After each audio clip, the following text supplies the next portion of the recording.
What's up, and welcome to another episode of the Grind Line podcast. You're listening to episode 211. I am your host, Greg. I am here tonight with Ryan. Tyler will be joining us shortly, but we have a guest on tonight. It is Gio Palermo, also known as Lego Rocks 99 on YouTube. How are you doing tonight? I'm doing well. Firstly, I just wanted to say thank you to each of you guys, Greg, Ryan, and the inevitable Tyler, for having me on your show here today. It's always a blast talking about Red Wing stuff. I do a lot of conversations about them on my YouTube channel, as well as Canucks and Canadiens related things. But yeah, I've been doing well today, watching this Canucks and Devils game in the background, and also popping into that Islanders game, seeing how my boy Bo is doing. That's been a little disappointing so far, but it's only the second period, so we'll see. Mild heartbreak on your end there? You know what? I'll say this. Or was it time? It was time. In my opinion, at least, it was time. I know there's a lot of like my own personal friends in my circle and other people on Canucks Twitter that were like devastated about it. But yeah, I mean, trading away your captain's never easy. But in my opinion, it was time. I mean, we can start with Bo. That's a good place to start. He did get signed too by the Islanders, got extended by Lou, who immediately regretted his decision, apparently, on national television. But I think by you saying it's time, now I get it. Like Bo, he's a very good center. And I think in Detroit, he would have been a great 2C behind Larkin. I'm surprised what they did in the island on the island by moving Barzal over and putting Bo as the top line center and just letting Barzal play wing, because Barzal is generally pretty good defensively, and Bo is generally not as good defensively as Barzal. But we'll see what happens there. It frees up Barzal to kind of be more offensive like he normally is. But do you just think maybe Bo is a bit trapped behind like Pettersson? In a way, I could understand that POV, because for most of Bo's career in Vancouver, he was, after the Sedins ended up retiring, the de facto number one guy. And there hadn't really been anybody that was close to Bo's level of talent up until Petey and Miller came onto the team roughly around the same time-ish. And at that point, they both overtook Bo, and that's sort of where you had this controversy of, okay, you got three, maybe top six caliber centers, who's going to get third line minutes? Then you had this power play situation that started out last year where Bo just started scoring goals and goals and goals, which priced him out of Vancouver, put him in a position where now he's able to get that money with New York. And all of a sudden, conversations surrounding Detroit. I mean, I'd seen a lot of Red Wings fans popping out on my timeline saying, hey, this return for Bo. Kind of happy Yzerman didn't do something in that territory for Vancouver. And then this extension with Bo. Okay, Larkin's, in my opinion at least, a bit better than Bo. So if Bo's making 8.5 by 8, what's Larkin going to get? You know, so definitely intriguing to see there. It's the world's oldest question, apparently, right now, and one that has caused a lot of fire over on every social media platform. A lot of really, really, really bad opinions come out when people start talking about contract negotiations. But like I said, I think Bo's a great player, and I do think he will do well in the island. But do you think this season for him was maybe an outlier? Because, I mean, this by far has been his most productive season of his career. In my opinion, I would say yes. And it's unfortunate that that's the case, because I really do think that Bo, like, he's a valuable player, as you had said, like legit top six center. He can win a lot of faceoffs, not the best defensively. I think he kind of got sort of put in a box because he played on the Canucks' first penalty kill and he can win faceoffs. People thought, oh, he's a good defensive center because he can win faceoffs and do all this. But realistically, he's a lot more of a north-south sniper that really found his scoring touch the past year and a bit here, and who just became an absolutely lethal power play, tap in, rebound, sort of in the slot type of sniping player. So it's definitely intriguing to see where that's going to go in New York, because New York's power play is a lot worse than Vancouver's. But at the end of the day, you know, as a Canucks fan, I can say that I'm happy for Bo for getting that money. It's just I'm kind of happy that wasn't Jim Rutherford and Alvin that gave it to him. Do you think that's the obsession, though, with scoring? Like, you got a guy that's, like you mentioned, year and a half. I mean, he's put up decent goal numbers, but he's already about to surpass his career best in points. And he's one goal away from passing his career best in goals. So, I mean, do you think that's just the obsession with a guy that can score rather than play a full game, like, say, a Larkin? I would agree with that point for sure. And the reason I say that is because, especially in this situation, Bo Horvat, with all the power play goals and everything that he had scored, if you ask Canucks fans who's the prime player on the power play, you'd get pretty much three main answers. It's Hughes, it's Miller, and it's Petey. These three are the guys that rotate the puck on the top of the umbrella around that perimeter near the blue line. And it's always Bo who gets that last pass. He's the guy who gets the puck in the middle, he shoots it and he scores. Or Hughes takes a shot and Bo's there for the rebound. Canucks power play movement has been dominated by mostly these three guys, and Bo just happens to be on the receiving end, who is always the last one at the end of the play who puts the puck in. And on the score sheet, it looks great. I mean, 31 goals and 40-something games played, on pace for 50 this season. But realistically, I mean, I'm not too sure how sustainable of a formula that is for a guy who's going from a team that does not have Miller, Hughes, and Petey on their power play. Like, admittedly, the Islanders' power play is a lot weaker than Vancouver's, and they have a really good passer in Barzal, but I just don't see Dobson and Bailey being able to move the puck and create space for Bo in the same way that these other guys do. Obviously, like, I hope I'm proven wrong. Like, I'd love for Bo to get, like, 35 goals every single season and make that contract worth it, especially for the Islanders fans that want to see this be, you know, a prime contributor and in the long Lou. term. Yeah, for sure, for Lou. So, yeah, I mean, tough season for a guy that was so talented on the score sheet, but wanted to stay in Vancouver, or reportedly wanted to stay in Vancouver. And a lot of Canucks fans have to kind of just bite the bullet there and say, okay, well, we'll settle with Ratu Bavilier in that first instead. I mean, right now he's slotted on the first unit with Barzal and Lee on his wing, and then they've got Nelson and Dobson at the point. Nelson and What Dobson, I heard okay. today on NHL Network is they're going to use Horvat, it sounds like, in that bumper role again. So he's going to be still living in that same area, most likely, with, I mean, Lee, Barzal, Nelson, and Dobson around you. You're not too bad, to be honest with you. So if he can maintain any sort of pace to what he's at right now, I think long term, I mean, can that be maintained? We'll see. But this season, for sure, it looks like it could potentially keep going in that sense. And you got to remember the past few seasons, or at least a pretty good stretch, the Islanders have run a system that kind of stifled offense, which is what Matt Barzal's brought it up a few times, is that they've played a system that doesn't kind of let them shoot when they want to shoot. And it's a little more rigid and structured. So I'm also wondering, though, that putting Bo in the middle may unlock a little bit more of Barzal and let him score more. So they might find a formula there that works. But on another guy that you have connections to that is probably going to get shipped off before the trade deadline is Brock Boeser. So Brock Boeser, I think, is another one that has been brought up in Red Wings conversations before. Maybe a guy that just, it's not a fit anymore. And he's proven he has offensive talent. And he's still shown good offensive talent, even though he's had down seasons in the past. But I think it's a guy that you could send him to somewhere like Detroit and get him a fresh start, and maybe he bumps those numbers back up. But I think again, he's another guy that maybe it's time for them to just kind of start with a fresh slate, and Brock's one of the leftovers.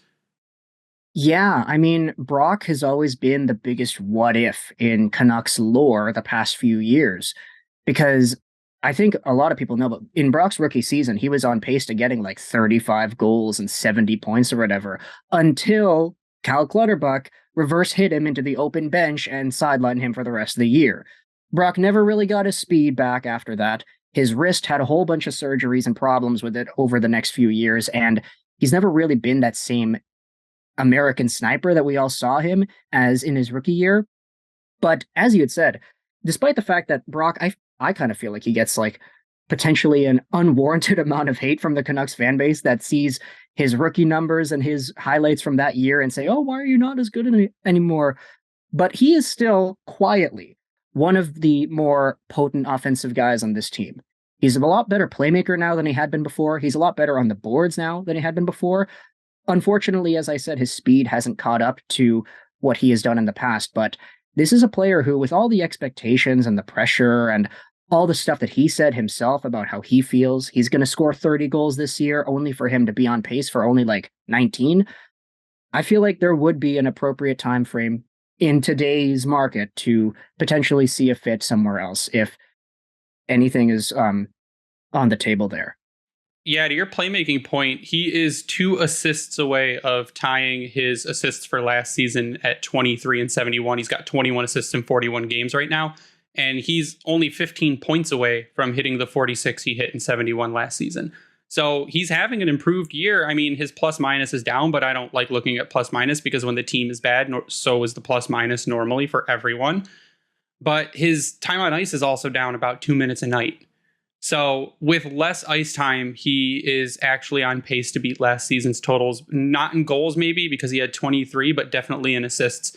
He should far surpass his last season total. So, I mean, maybe a lot of times they say players who know they're on their way out or who are playing in a contract year, one of those two, they push a little harder because they either want a bigger return or they want more interest or they want a higher paycheck.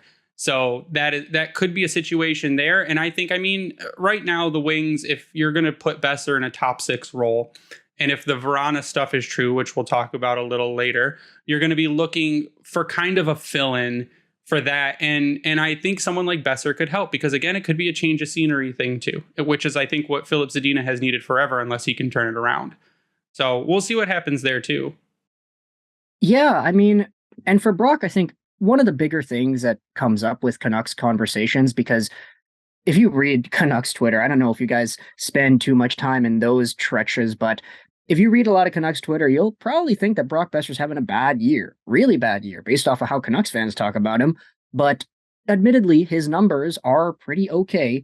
It's just that contract, 6 point, whatever it is, 6.6, I believe. It's quite an overpayment for a guy who hasn't shown off too well in the season after signing the contract. So maybe it is that change of scenery that really does need to manifest itself to get him going again. Who knows? I was looking at his individual stats, just his Corsi 4. Like he's had, let me go back to him real quick. He has had year over year, the lowest Corsi 4 percentage he's had since he came in the league was a 55.5. Wow. And this year he's got a 56.7 through 41 games. Like seems like when he's out there, I mean, I just checked, he's running what, third line primarily, Gio? Is that what typically rough, like top 6-ish, second power play sometimes, yeah. He doesn't get first power play time, so.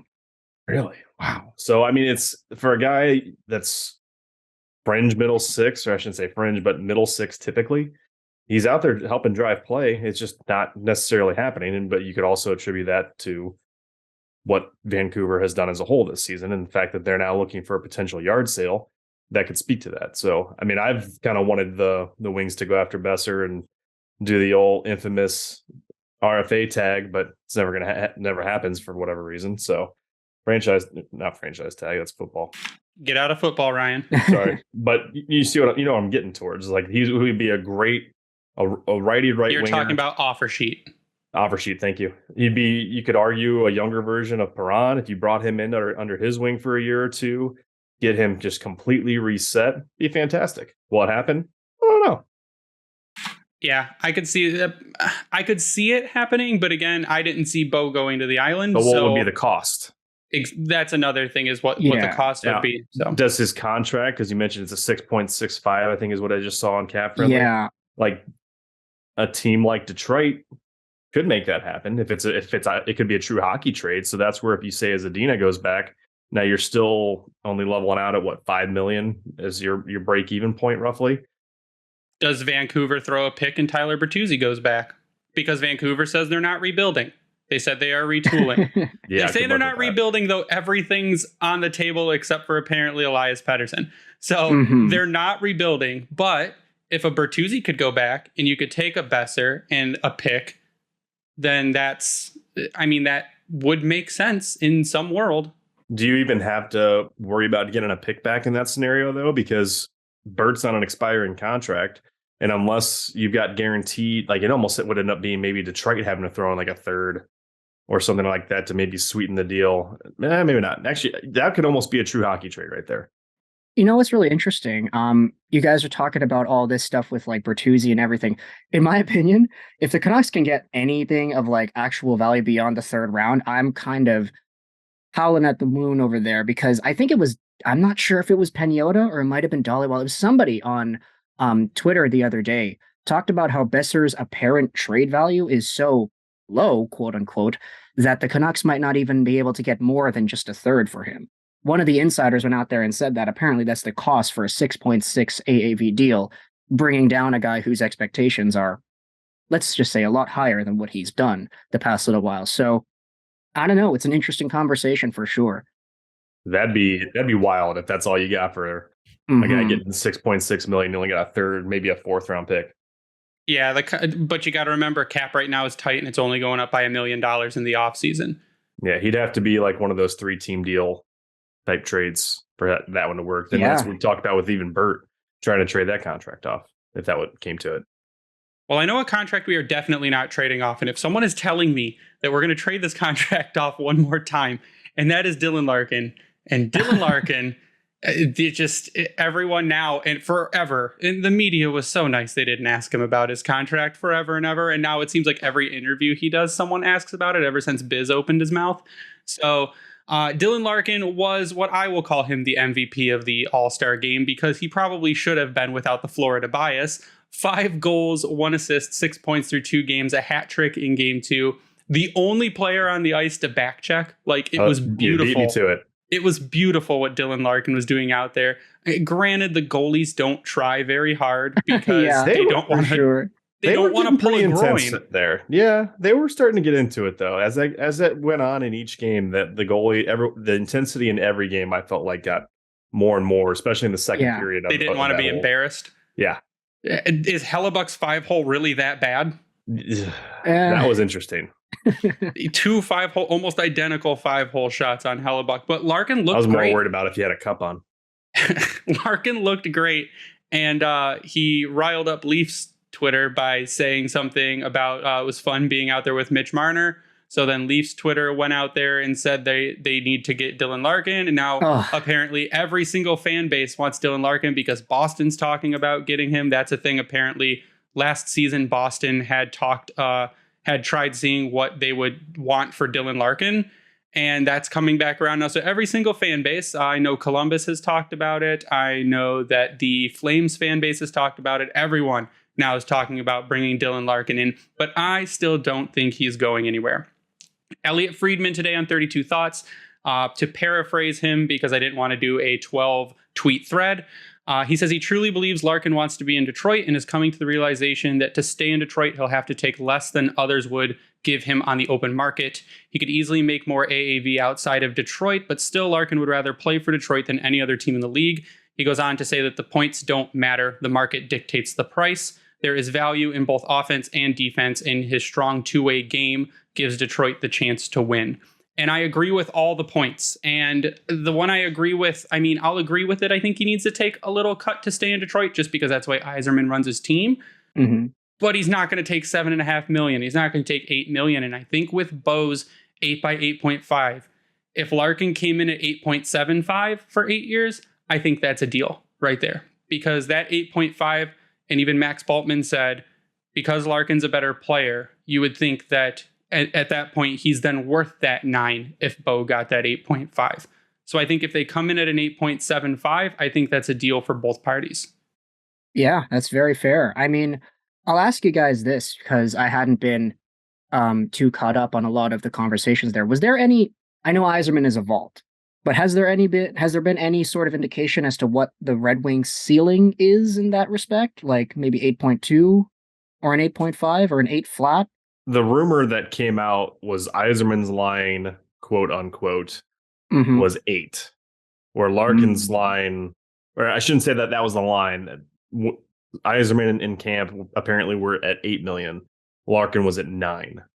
Now, as far as a line being drawn in the sand, people are saying that the rumor, again, I'm going to keep using air quotes, even though you can't see that on a podcast, is that you can if you're watching us on YouTube. Touche. The rumor is that Yzerman's drawn the line, but we don't know what that line is at. Is it 8.2? Is it 8.4? Was it 8 million? Don't know. I mean, Horvat, I think, is 100% going to drive this deal because you can argue the skill offensively all day if you want to. I don't really care which way you want to take it.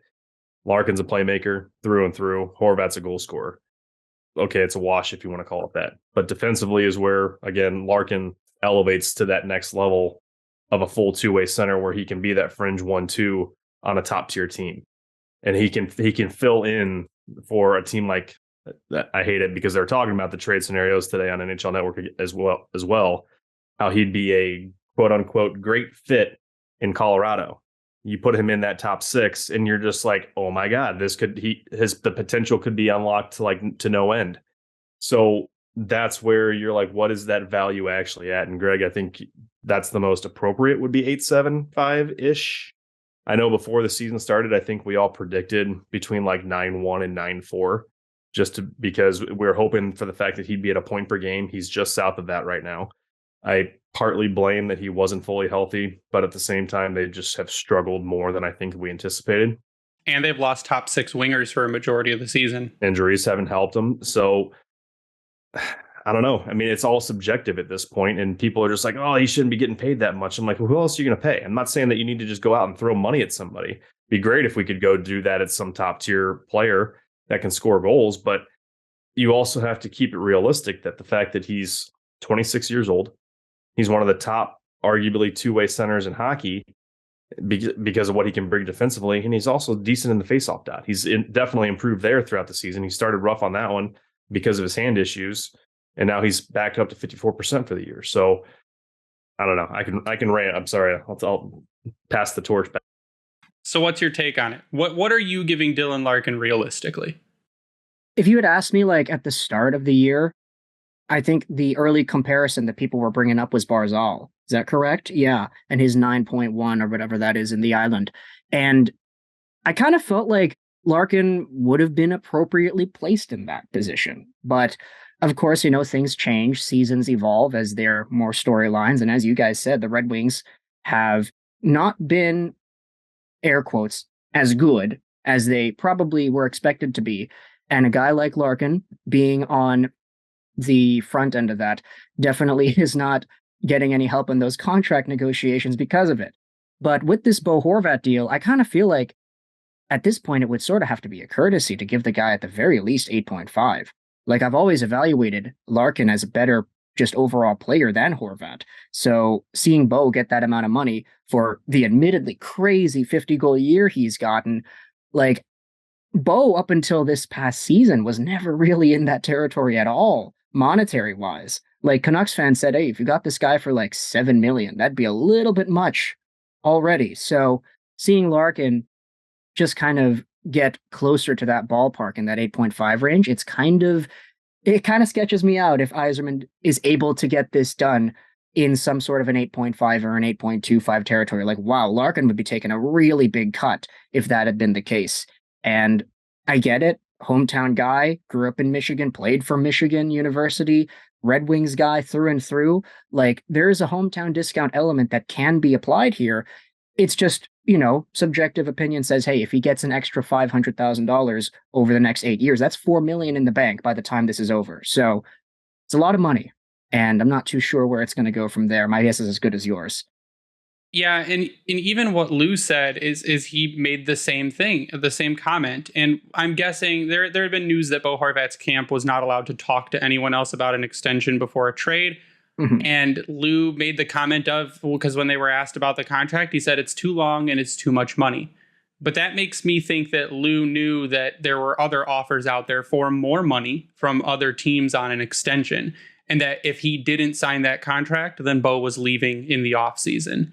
So, like you said, it sets the market, and Lou's a guy who's not going to make the deal unless the deal absolutely needs to be made. And he gave up a lot of assets to acquire Bo Horvat, and to lock him up, that's what he needed to spend. And like Elliot Friedman says that they dictate the market based on contracts that are currently signed. My guess from the beginning of the season was 9.15 for Larkin, because that's what Barzal got. Dylan Larkin's been better than Matt Barzal for the past 3 seasons. So if I'm going off of that, now the Horvat deal is somewhat recency bias because of how good he is this season. But if you were to look at just the overall production of a Barzal and the overall production of a Dylan Larkin, and how Dylan Larkin is better defensively than Barzal, I thought he could have got to that 9.15. And if it was asking 9, I feel that's fair. But if they, like I said, if they can meet at 8.75, I mean, that's a deal for both teams. I'd make that deal right now. The recency bias point, I think, is important to focus on here, and one that has low key drive me crazy, because you look at some people, they're like, he's not worth more than Sidney Crosby, who's making a cap hit of 8.7 million. But when he signed that deal, it was at 14.5% of the cap. Yeah, if Sidney Crosby was 26 or whatever right now at that same production level and signed that deal with today's cap, that's like a $13 million deal. Yeah. Crosby signed, it was a 12-year deal for 8.7 a year AAV. So that's where you have to look at, and everything signed really in the last 2 seasons is your immediate comparable. And even like when you go to arbitration for these guys, that's what they're looking at, is what was just signed recently. Here's what I think you're worth, where they're like Bert, for instance, looking at recent contracts there for when he's been in arbitration the last couple of years. So that's where Horvat, Barzal, those are your primary sources, if you will, to look at. Yes, they're both on the Islanders, but that's just Lou being Lou at this point. So to try to make the comparisons of anything outside, I'd say 3 years max is kind of lazy and also just frustrating to me. But another player that you could do a comparison to in the same kind of boat, where I think Dylan Larkin is a better player, is Roope Hintz. Roope Hintz got an 8-year, $8.5 million deal back in November. So there's your other 8 by 8.5 in Roope Hintz, your 8 by 8.5 in a Bo Horvat. And Larkin is better defensively than both those players, and he grades out better on EV offense WAR than both those players. So, I mean, for reference, if you look at, so I'm looking at Cap Friendly right now, cap hits of just centermen. Your top's Connor McDavid, 12.5. McKinnon's going up to 12.5 too. Okay, so that won't show here. Okay, yeah. So Larkin would then fall under, and I don't have if they've got extensions already put in here. With McKinnon, Larkin would be the 12th highest paid center in the league. That's about where he's at, right? That's absolutely fair, in my opinion, because we've talked about ad nauseum, and I think I've used that word like the last 3 times talking about Larkin and his situation. When he's on his game, he can be a top 20, top 15, potentially borderline top 10 center in hockey. This contract would justify that 10 to 15 range for the next several years. And I don't think that you can really argue about that, especially if it's coming in at $9 million with a raising cap. That doesn't hurt you at all. You want a past 5-year example? Tyler Seguin signed his contract in 2019-20 with an AAV of $9.85 million. What has Tyler Seguin done recently? Hurt my fantasy team. Yeah, exactly. So, I mean, the same, you look at Tyler Seguin at 9.85. You look at Jamie Benn at 9.5 million. Larkin's not asking for that. Those guys are 31 and 33 years old. So I think you can safely give Larkin the 8.75. There's going to be the vocal minority that are very loud that will tell you that it's the worst deal ever. I've had people tell me recently that Larkin's not worth more than $7 million. I've had people tell me that Larkin should get a 5 by 5.5 and just take it because he's not that good. It's just, it's the people that know the least that are generally the loudest, or they have the worst opinions and they're the loudest, and they'll be upset and they'll be loudly upset online. But I think the majority of the fan base, they want to see it done. They don't care if it's between $8 and $9 million. And you'll be happy that in maybe 3 or 4 seasons that contract probably looks really good, depending on what's going to get signed. Now, there's always the chance that people are talking maybe Larkin, maybe in 3 years, then he starts declining. But his game is that of one that I don't think will hit a wall and then fall off. To me, if Larkin has the same kind of decline rate as a Patrice Bergeron, because Bergeron's the best defensive center in the entire league, and he's good offensively, and he's literally one of the best centers, but they both don't play overly physical games. So that's kind of what my maybe comparable for Larkin's potential fall off rate would be. I mean, it still helps that the general manager of this team was one of the top 2-way centermen of his time, and arguably of all time, in Steve Yzerman, who that Larkin is becoming close to, or he is admitted as such, and how much they have had conversations, particularly in the offseason. So as he gets older, who better than going to, for a guy that dealt with injuries actually most of his career, in Steve Yzerman, and fought through those, and then with the emergence of Scotty Bowman in this team, helped him become one of the best defensive centermen in hockey. And he's already said he's had those conversations with Larkin. That's one of the first things Steve Yzerman told Larkin to do when he came in was play better defensively. And when you play better defensively, the offense will come. And again, Elliot Friedman says that the defensive aspect of Dylan Larkin can win this team games. I think you guys covered it pretty well, honestly. I mean, I wanted to add one more thing about the comparisons you guys were talking about too, just bringing up other dollar amounts. I really do like that point that you made, Greg, talking about how it pretty much should only default to recent contracts in the past few years, because that Sidney Crosby 8.7 AAV, for example, that's so on market with his branding in particular that you can't compare that to any like percentage of the cap in the past few years, of course, but 87, August 7, 1987, 8.7 million. Like that's the Crosby thing that you can't apply that to anybody else. For example, Leon Draisaitl, 8.5. Like that was signed so long ago in a time when Draisaitl was not one of the best like passers in the world that, oh, Larkin getting 8.5. Look at Draisaitl. He's getting 8.5 too. Is Larkin as good as Draisaitl? No, it's not the same conversation. So I think I definitely do agree with that point that really contracts in the past maybe 2 and a bit years, like really are the ones that you should be comparing it to, not anything before that. Yeah, Adam Bayduna on Woodward Sports brought that up today. He's named off a whole bunch of people that are in the same like price range that Larkin's asking for. He's like, would you pay him more than these people? He named Sidney Crosby. I'm like, dude, that contract is so old.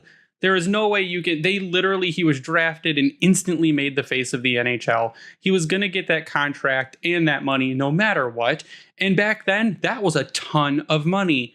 And right now, the cap has gone up so much that it's like today, if he got that contract at the same time or at the same age range with the same face value and everything, that's like a 13, 14, $15 million contract. Easy.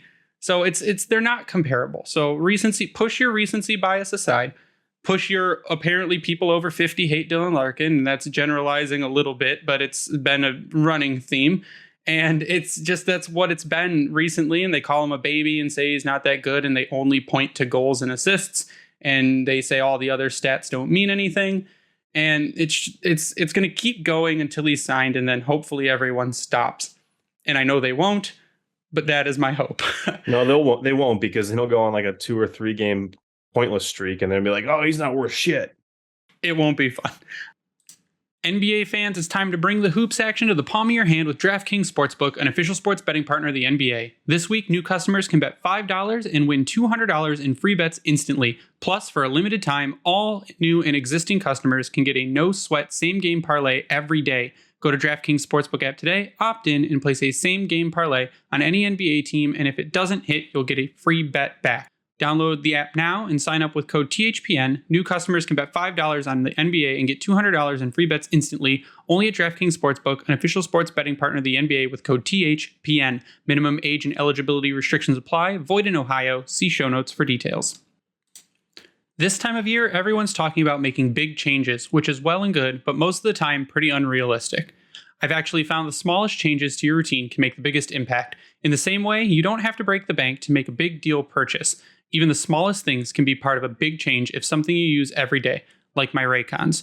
Raycon is a premium audio at the perfect price point so you can build great habits without breaking the bank.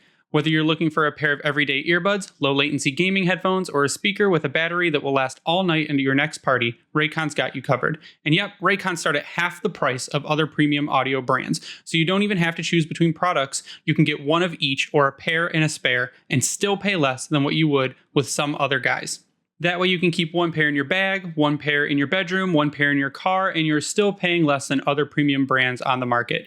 Even if you know you love your Raycons as much as I do, Raycon wants to make sure you feel great about your purchase. They offer buy now, pay later options, and every purchase has an easy and free return guarantee. Your Raycons have 3 customizable sound profiles for when you're watching movies, listening to music, or playing games. They get a long 8 hours of playtime for the everyday earbuds and 11 for the everyday speaker. And they are water and sweat resistant for those Michigan winters where you have to be out shoveling or snowblowing the driveway. So if you're ready to buy something small with a big impact, go to buyraycon.com/THPN today and get 15% off your Raycon order. That's buyraycon.com/THPN to score 15% off. Buyraycon.com/THPN. But our next topic of the night, and it was going to be, I guess we can get to Filip Zadina really quick. Filip Zadina was recalled from the Grand Rapids Griffins. and he will not be playing tomorrow. I guess that is the news from Newsy, and I don't buy Newsy's quote. He said that he will likely not start tomorrow because Lalonde does not want to mess with the chemistry of a team. You know, that chemistry that got shut out by the Islanders and has had 11 days off. That chemistry. So I guess they called him up. Like, Ryan, to your point, you asked on the Discord earlier, they could have left him. He was only like 4 or 5 days into his conditioning stint. He's got 2 weeks. So they could have left him down, but Grand Rapids doesn't play until the 10th. Yeah, sorry. That's what I was going to say. They're on an All-Star break as well right now, because I think that was actually on NHL Network, was the NHL All-Star Game. Yep. So he's up. He's with the team. He scored a goal when he was in Grand Rapids the other night, and he's not going to play. But what are your thoughts on Filip Zadina and kind of what he's done so far, or lack of done so far? Yeah, so I think I speak for everyone when I say firstly, it's disappointing, of course. But secondly, I feel like I've been one of the more patient people with Zadina over the past few years, mostly because I remember seeing so much of him in his draft year. I did a lot of work just looking at 2018 guys back in that time frame, because that's really when I started to get into the whole hockey prospects thing. So looking at Zadina, looking at Svechnikov, Dahlin, of course.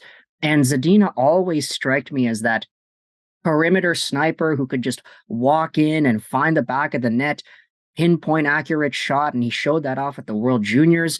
There was always so much potential into the future of what Zadina could do that just seeing the developments he's taken elsewhere, okay, comes to Detroit, plays a little bit with the main squad, goes over to Grand Rapids, gets a few more years working on his defensive game as well, but that offense never really comes out. That's ultimately the most disappointing part about it, that his offense has taken so long to translate from lower levels of play into the main NHL. But with all of the we talked about this with Brock Boeser just a few minutes ago, but expectations, Zadina, 40 goal score out of the draft, whatever. Not seeing that today is quite disappointing, of course, but at the same time, he's a better player now than he was when he made his debut with the team all those years ago. And at this point, it's just a matter of how patient can you be in keeping somebody like that around, giving him maybe no time at all. You scratching him, bottom 6 minutes, send him to Grand Rapids, play top line, who really knows? But yeah, one thing's for sure. I'm happy I'm not the guy who's in control of that development right now, because I really wouldn't know what to do at this point. And here is your Filip Zadina episode reminder that he is 23 years old. 23. He recently signed a 3-year, $1.825 million per year contract. And again, 23 years old.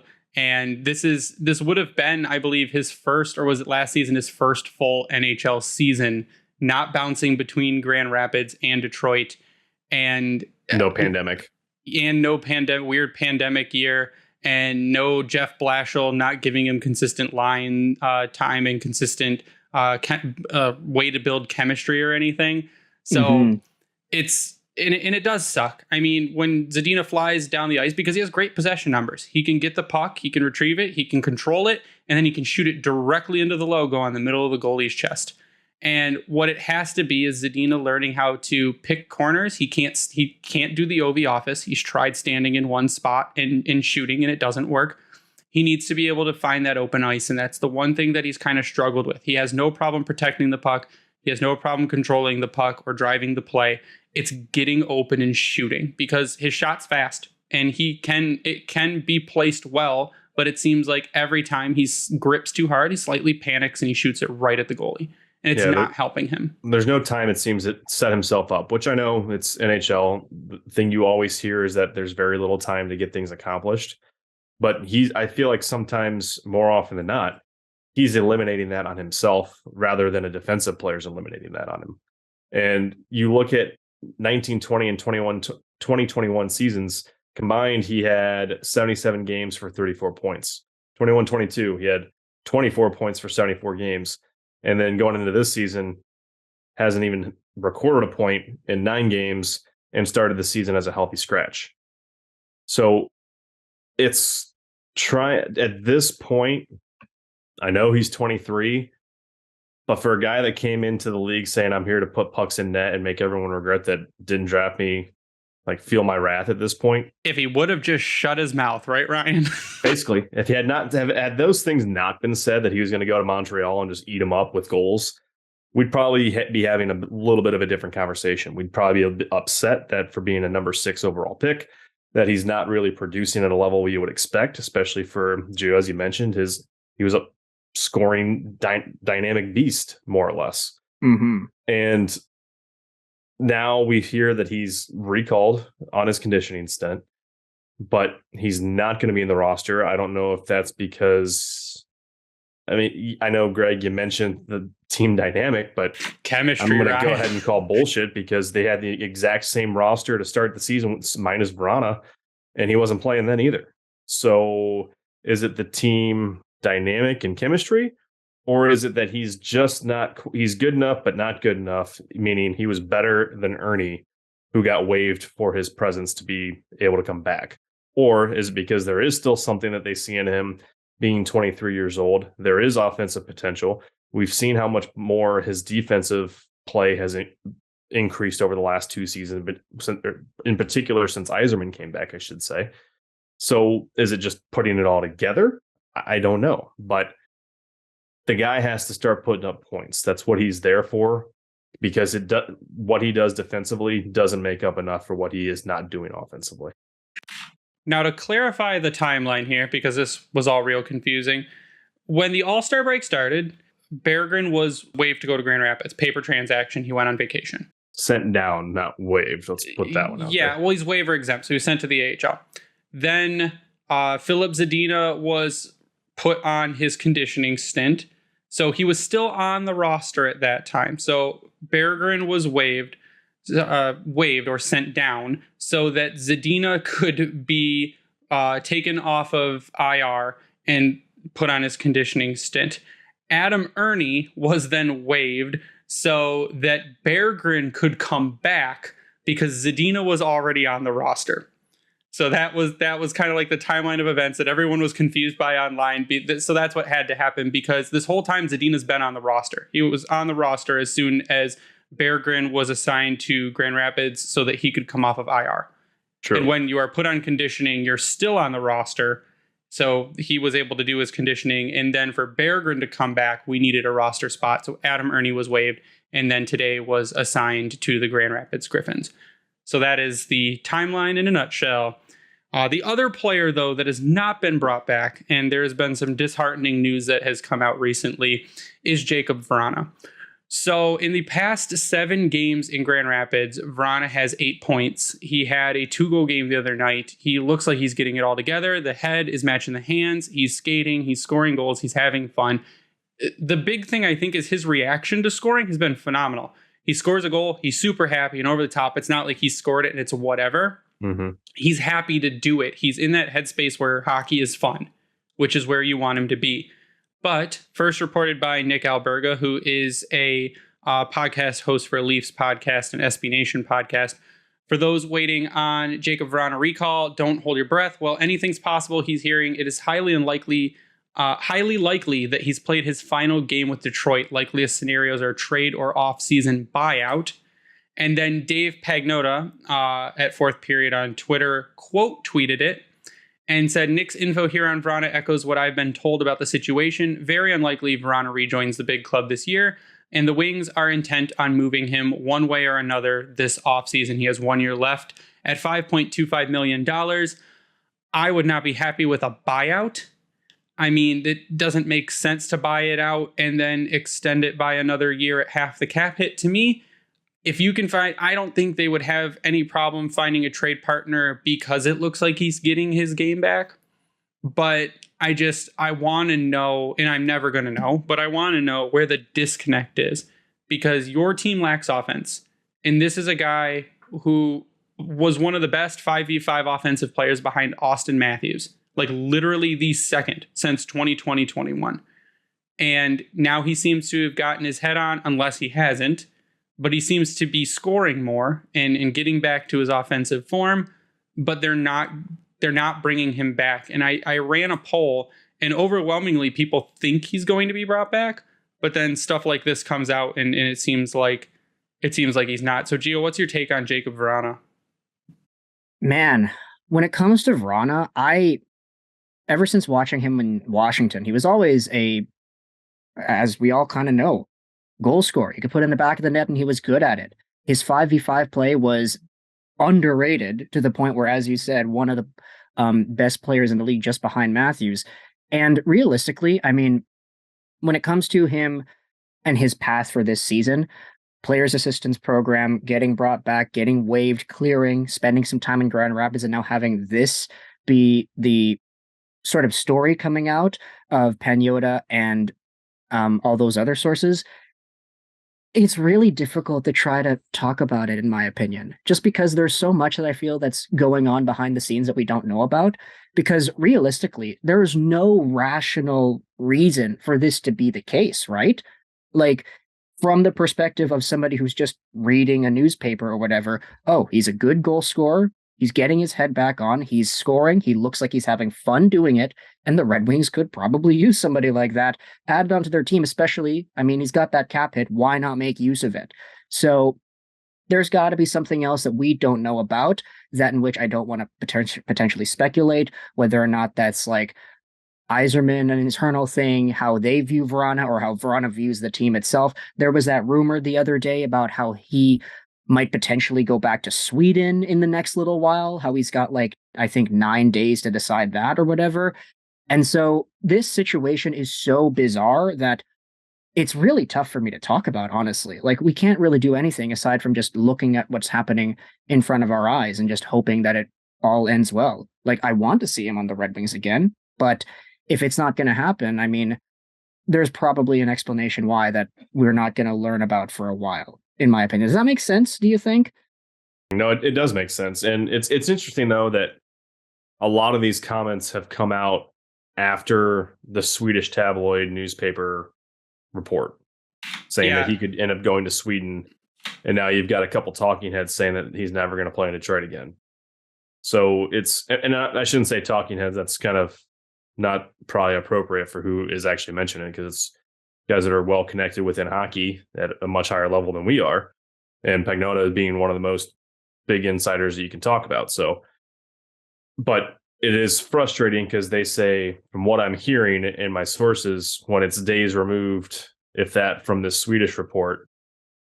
So, like, is it that's what they're hearing and going off of? Because we know nothing's getting out of Detroit. Yeah, so for those that didn't see the Swedish report, Expressen, which is a Swedish tabloid, basically, it's like For Lars. Yeah, the Observer or whatever, the Inquirer in the US. It's just a tabloid magazine that has a sports section. And per Lars, he said that basically you take it with a dump truck of salt, anything that magazine reports. And it was a small little article, and I did a translation on it. And it was basically that they've talked about him going home. It's the same situation that Alexander Texier, what happened to him. He did the same kind of thing. They did what was called a leave of absence, where his number didn't count towards the cap, though he's still under contract with Columbus, and he's playing, I believe, over in the Swiss League right now, as kind of like a reconditioning thing. But it says that Vrana, who has history in Linköping, Sweden, that may have expressed interest in going back and playing there. Sweden's apparently like a second home to him. It's where he spends his off-season training. But they've shown interest in picking him up. But Vrana has they've got until February 15th to make a decision if he can go back there or not. So it, like you said, it's disheartening because... Is that for rules here or rules there? I think that's rule that I don't know. I think it might be both, because the NHL and SHL have an agreement. So maybe in the NHL SHL transfer agreement, but I'd have to look that up. But it's disheartening to say the least, because you're right. He's an offensive game breaker. That's what Vrana is. When he is at his top, he scores goals at will. And that's what you need on a team like this, who is struggling to score on a lot of nights. Now, Raymond's heating back up, and Dylan Larkin can generally be counted for, he had a 30-goal season, and he can score. I mean, we saw it at the All-Star Game for whatever it's worth. But it sucks because you see that either he tried to get help himself or the Red Wings put him in the assistance program, one of the two, because the original wording was weird. It said that Vrana was placed in the players assistance program, not entered the players assistance program. So it could have been the Red Wings that made him do it. But if there's bad blood there, it really sucks because he's a dude with a ton of promise, and getting out of Washington really seemed to light a fire under him and just kick him up to that next level. But then he falls back a little bit, and now he seems to be getting it together, and then they still aren't calling him up.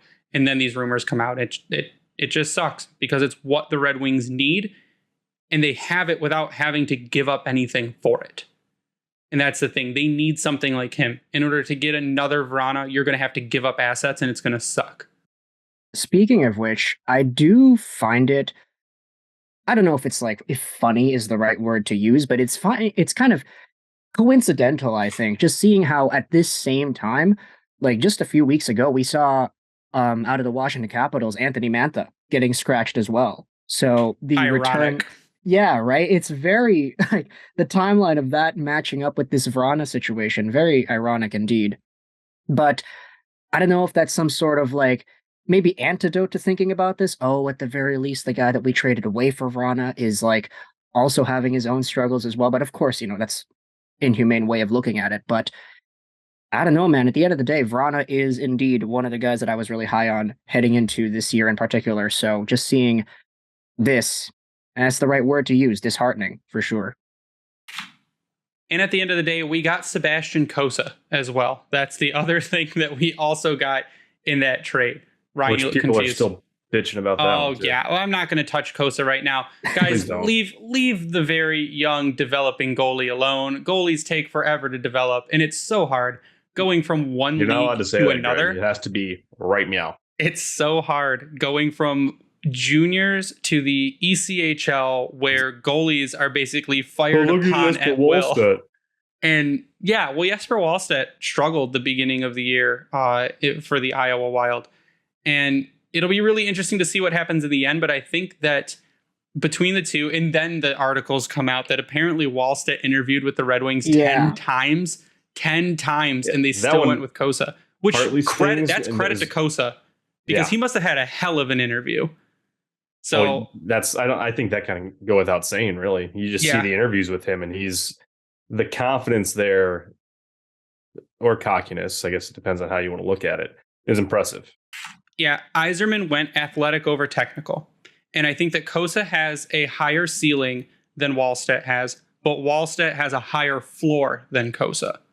That's kind of the way that I look at it. And I am not going to judge either of these goalies until they start playing NHL games, because we've seen lights out AHL goalies who suck at the NHL level, and we've seen goalies that do not perform at the AHL level that are amazing NHL goalies. And if people try to tell me again that no good goalies ever play in the ECHL, I will read you the freaking list that I put on parchment paper, and you can roll it out into this giant comically long roll of NHL goalies who have played in the ECHL. And it's just, Jonathan Quick started in the ECHL, and look at the career that he's had. So I'm not going to judge best USA hockey goalies of all time. I am not going to judge kids that are in their first pro or semi-pro season out of juniors. And Wallstedt, I think, had a head start because he played overseas. So he's faced that tougher competition before. So I'm going to give Cossa a break. But we're going to talk about the All-Star. Stuart Skinner was in the ECHL too, for recency bias. See? There you go. Well, did Logan Thompson play in the ECHL? I don't know. That was the first person that popped up on when I did a quick search, was Stuart Skinner. Yeah, I had a whole huge list. There's a ton of NHL starting goalies that had very long career. Tim Thomas played in the ECHL. So I'm not talking about goalies, not until they reach the NHL level or do something phenomenally amazing. Yeah, just fact checking here. Thompson did play, yeah. See? Logan Philip Thompson. Larson is a Red Wings guy, but the All-Star Game. And I'm sorry, I'm going to probably put everyone to sleep. That was the world's most boring thing I've ever seen in my life. I don't have an issue with the games. The skills comp. The skill stuff, almost all. Yeah. Sucked. So the production value of the broadcast was terrible. They were like dogs with ADD. one thing to the next thing and nothing made sense. They brought them outside to do golf because that's what I want at my All-Stars competition, or my skills comp is golf. It was very disjointed. The people who played the best in the skills comp were the women. They were phenomenal. Did you see Sarah Nurse do the Forsberg? Yes. That was pretty amazing. The female players had the best opportunities, and because for one, it looked like they actually gave a shit. The fact they that, cared. Hey, I'm a top tier player in the world. I'm going to show that I can do that. While the guys are just like, it was, and they made the goalies look stupid, and it was fantastic. It was not fun to watch. And I think we've done an episode a season where I just go, guys, I have so many ideas for the All-Star game and the weekend. Move it to the summer, move it closer to the draft, grab the top draft targets and get them in like a Young Guns versus NHL All-Stars game, get them in the skills competition, get the kids involved, because that's what you're trying to do in a league that's apparently viewership is 22% down. You want to bring in young people, do fun stuff. Don't take a week off of hockey to force the All-Star game. Do it in the off season in the summer toward the draft. So I'm watching it, and I watched Fastest Skater because my daughter wanted to watch Dylan Larkin go around the rink because she loves him. And then I started watching the next segment, and I'm like, I can't do this. And I turned it off. So, I mean, my idea, I'm like, don't even do hockey stuff. Split them into two teams and play Family Feud with them and let the people that buy tickets give the answers. Do something fun, because what they did is not it. Yeah, I mean, I was only really particularly paying attention for the Pedersen hardest shot thing. And because, Bo Horvat's not really Canuck anymore, can't really pledge my allegiance to him. But did you boo when he came on the screen? No, I didn't. I saw the pictures of him and Petey like taking photos. It was kind of very, very strange, I will add. But this All-Star skills competition was indeed like, they're just trying to make the format more convoluted as the years go on. And it was interesting how this year you had even more cutaways. I know last year they did like the Vegas like fountain shot thing, and everybody after like 5 minutes realized, oh, this is pre-recorded. These guys were like in the arena in their jerseys and gear like just 5 minutes ago. They're showing us a pre-recorded video, and now they did it twice. Like that dunk tank thing was kind of cool, but at the same time, I mean, as a viewership experience for the NHL All-Star Skills Competition, I mean, that was off. I think the breakaway or the goalie tandem thing was kind of strange, seeing them try to shoot it over and over. It was so slow. That could have been fun, and it wasn't, and I hated it. Had a lot of potential to like do something crazy and weird and wacky with the goalies, but instead it was just clunky because they kept on going back and forth, and you were kind of confused because you didn't know what was going on, and then you're like, wait, Sorokin's shooting it into the thing now? Like, I don't know. Viewership experience, not really there, in my opinion, but yeah, I mean, the game, at least, we saw some Dylan Larkin dominance, so that was fun. But I don't know. Do you guys have any more thoughts on the skills competition? No, I think, Greg, you mentioned it, that the production quality sucked. Like, I know they were trying to do a skit with Bucci, like they were pre-recorded on the green, but they were picking up on ice audio instead, and all of a sudden you just hear somebody yelled shit out of nowhere. So you're like, oh, that wasn't supposed to happen. And then all of a sudden it just cut off, and they went to the ice, and then they brought that back up and had the audio fixed again. But it's kind of been wash, rinse, repeat for some of the coverage this year in terms of they're not getting like the A team or the B team when it comes to making sure that this is going to be an okay hit type deal.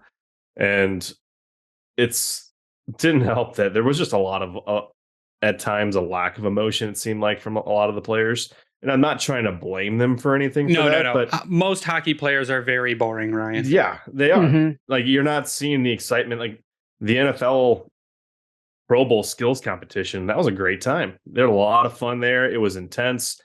I thought that was really well done. Watching St. Brown out there doing the best catch competition was fantastic. You had random celebrity judges.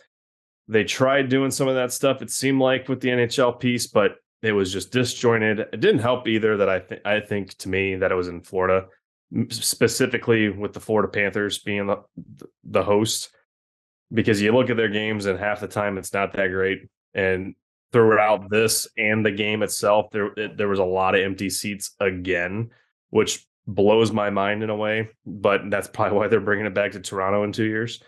I don't have any suggestions. I don't know what you could possibly do to make it better. Maybe you bring in more fan interaction. Maybe you do a joint AHL NHL type thing. Maybe you do the women's hockey all-stars with the NHL all-stars. You bring everybody in together just to try to blow up the viewership. I don't know. Whatever this was, whoever was behind it, they need to be sacked. And then the person that hired them also sacked. Gary Bettman, and he hired himself. Fire him immediately. But he just got a Lifetime Achievement Award because he's like one of the best commissioners in pro sports, right? And he's just on the cover of Hockey News again, too. Oh, Lord. Okay, so the goalie thing. That segment, like, you're right, could have been fun. But no, they just take this puck and bounce it off the board to the goalie. I'm like, what are they even doing? Have the goalies do breakaways in their full gear. The best one was Kachuk. He actually fired a slap shot around the boards, and I think it was Olmar couldn't handle it. It's in the cutaways too. You're right. They did an interview with. So PK Subban is great. You should get PK Subban to do every single speaking role and interview and everything. He should have possible. been all over the place at every moment. Because Pat Maroon was like a corpse. Good Lord. Why was he even there? I think PK Subban has some of the best charisma out of all pro sports players in every league. He's just one of the most charismatic people. And he was doing this interview, or he was like asking McKinnon and McDavid what they want their nicknames to be. And ever so humble, McDavid picked McJesus because, it's a humble.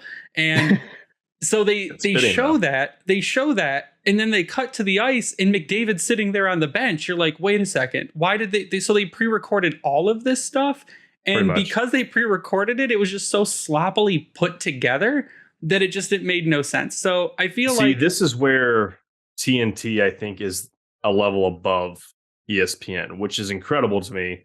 But you look at TNT and what they've been able to do with the NBA, and they've more or less just changed the people out, but kept the same premise. And their broadcasts are fantastic. So All-Star games, maybe they should just combine all the broadcast teams. Because if you had like a Biz, I know you hate him or love him, there really is no in between. But you put Biz and PK out there on the ice, that's some freaking TV right there.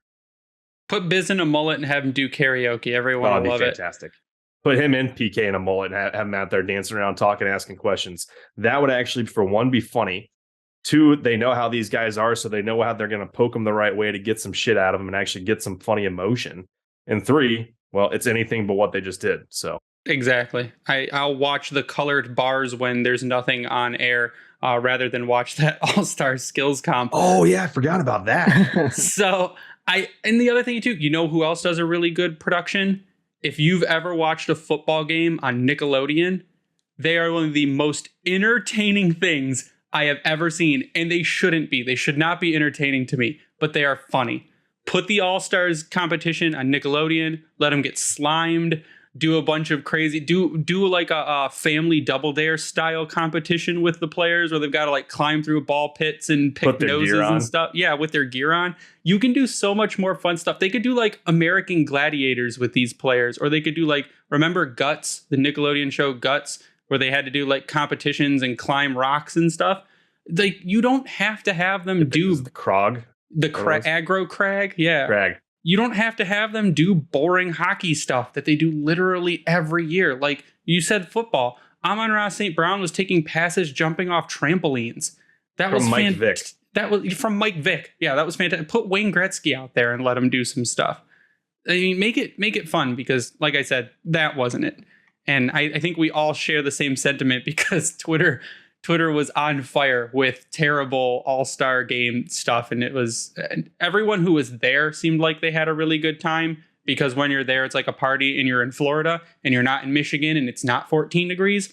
But but you're there and like Sarah Sivian just tweeted at us. I posted that Dylan Larkin, he did an interview with Channel 7 where he was asked about his contract. And right before they cut, he said shooting the shit and it made it onto the broadcast. And it was hilarious.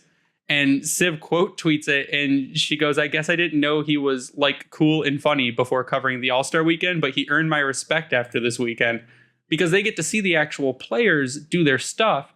And Larkin says Pasta's one of the funniest guys he's ever been around. He says everything that comes out of David Pasternak's mouth is a joke. So they need to show more of that.